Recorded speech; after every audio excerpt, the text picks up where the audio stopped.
attraction of the body and carefulness to the body is most essential or not, most necessary or not. શું શરીરનું આકર્ષણ હોવું જોઈએ? શું શરીર સુંદર રૂપાળું હોવું જોઈએ? શું શરીરની કાળજી સતત લેવાવી જોઈએ? બેસ્ટ ખ્યાલ છે એક સમાજની દ્રષ્ટિએ અને એક અધ્યાત્મની દ્રષ્ટિએ.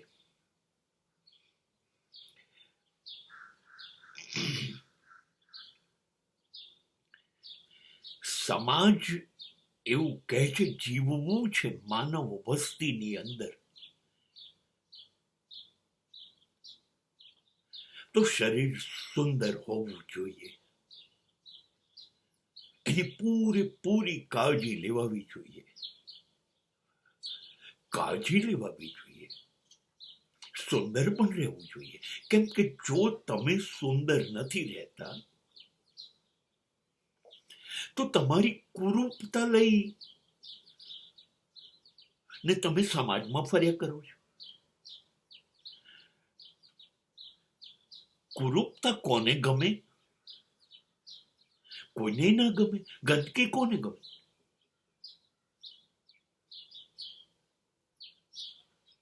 એનો મતલબ તો બિલકુલ ચોખ્ખો છે કે તમે તમારા એ ગંદુ વ્યક્તિત્વ લઈ અને સમાજને ડિસ્ટર્બ કર્યા કરો છો. સાચું કહું, કુરૂપતા લઈને જીવતા માણસો તાણે એવી રીતે જીવે છે કે એ રોજ લોકોને સવારથી અપશુકન કરાવે.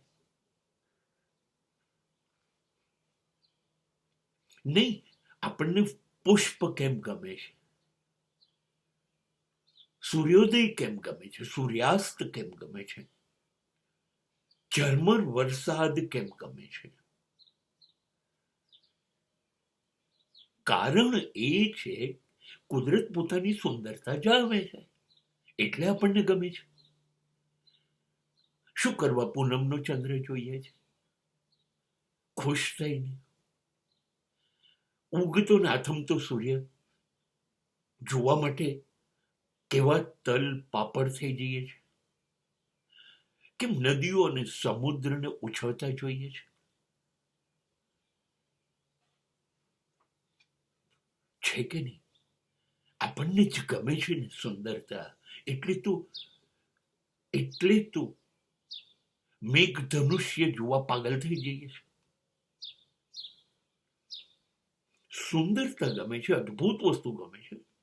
એટલે તો કોયલના ટોકાને આપણે સામે ટોકા કરીને જવાબ આપીએ છીએ. હા, હું એવું નથી કહેતો કે દરેક માણસની અંદર બ્યુટિફિકેશન પાગલ પણ જોઈએ. હા, તમારું નાક સુધરાઈ દો, ગાલ સુધરાવો, ચામડીનો રંગ સુધરાવો, હોઠને અલગ બનાવો.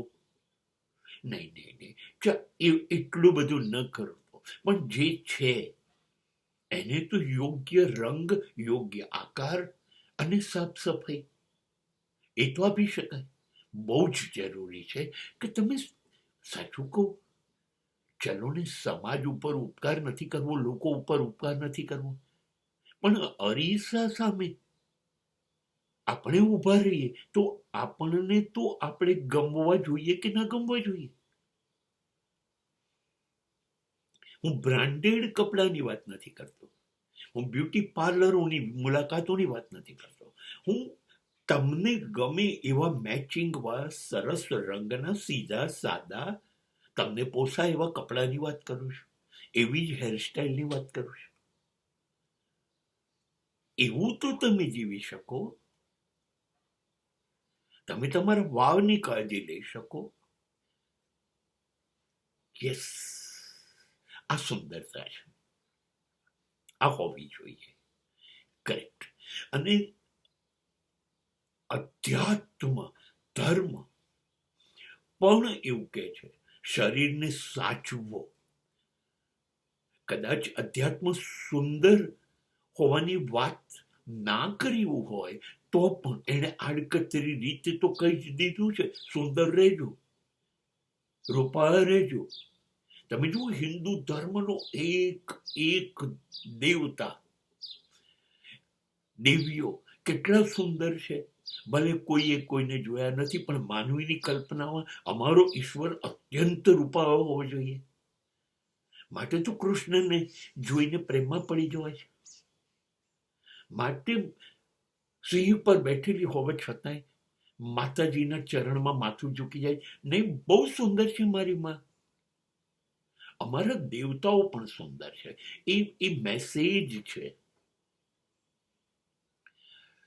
હા, પણ શાસ્ત્ર એવું કહે છે તમારે ઉઠવું છે ઉપર ઈશ્વરની દિશામાં, તો શરીર તો જોઈશે ને.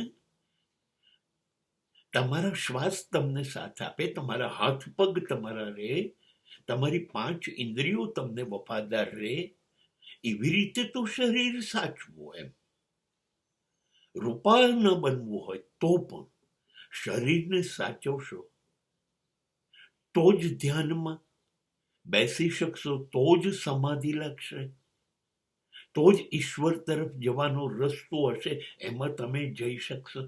શરીર જ તૂટી ગયું હશે તો શું? આત્મા ગમે તેટલો મજબૂત હોય, પણ આત્માએ મદદ તો શરીરને લેવી પડશે. એટલા માટે ધર્મ કે સમાજ બધા જ એવું કહે છે શરીર સચવાવું જ જોઈએ. કેમ કે શરીર તો સાધન છે જીવવા માટે દિલ ખોલીને, અને ઈશ્વર તરફ જવા માટે પણ.